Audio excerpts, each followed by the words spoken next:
stretch in the second half where you guys really buckled down defensively. What was the key there, did you think? Well, we were able to keep the ball out of the paint for the most part, force them into some tougher shots. We were able to get a little momentum going to ourselves, and I think we stretched to 10. So, we were doing a little better job. Jacob Young is so hard to handle in ball screens. They do such a good job of moving him around, and obviously you got to worry about Gio Baker and Harper, and it's an explosive team that can, if you give them some cracks, they can really hurt you. But I thought we did a good job of trying to shrink the floor as much as possible and make force them into some tougher shots, which we were able to do. We'll go to Jeff Patrigas. Greg, I know you got contributions from a lot of guys, but can you address what Trice did in the second half? He didn't really look for his shot, although he got in foul trouble in the first half, but it seemed like he sensed when he had to kind of take over on offense for you a little bit. Yeah, he did. He had some big shots there as we were able to stretch out that lead to 10. Was able to get into some ball screen situations. We had a couple little things we ran for him as well out of timeouts. So, he picked the right spots to be able to. I know he had a tough assignment with trying to contain Young.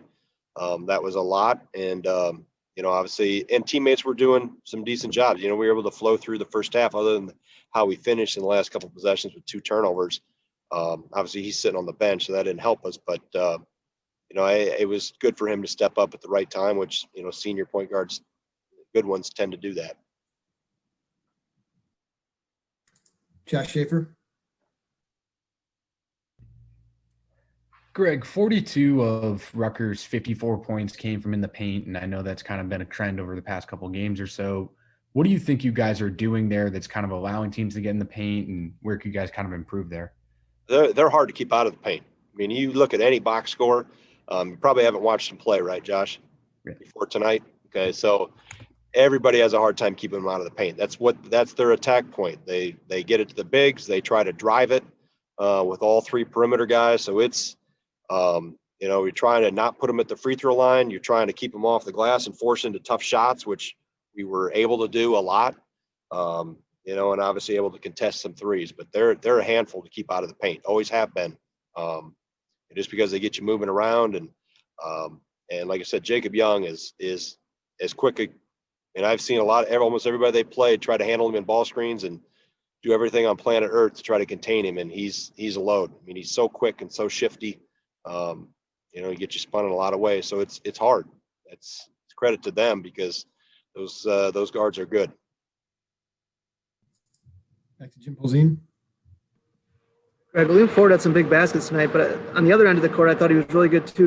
He was on Harper most of the night. What did you think of the job he did on Harper? Yeah, I thought he did do a good job.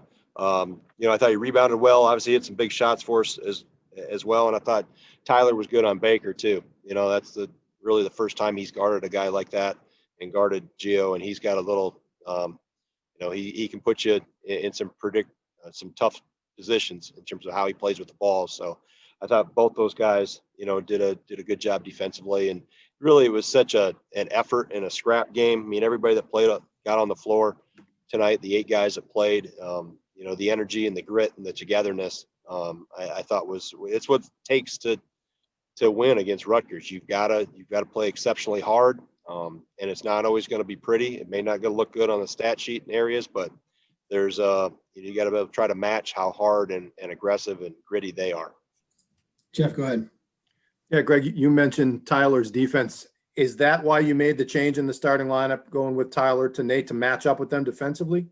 Yeah, that I had to have mobility on Harper because we were going to have to do some switching with some things with ball screens and things like that. So it gave us some, the flexibility to be able to do that and stay a little more mobile on the fact that they play, really 4 guards if you count Harper as a guard. Let's go back to Jim Polzin. Good time for just a couple more. Greg, when you guys played Maryland, Mark Turgeon was saying that, they had played at Purdue on Christmas Day and didn't go home in between, and he wasn't real thrilled about that, but he actually thought it was a good thing in the long run to kind of have that time in the hotel togetherness. Did you think that had the same effect this week? Did you get any bonding there? Was there any productivity with that? Well, I mean, it wasn't the pleasant most pleasant 2 days. I'll tell you that, because there was a lot of people that weren't in good moods. Most everybody that's been on the travel party was not in a good mood after the other night, Tuesday night. But it's yeah, we were able to get here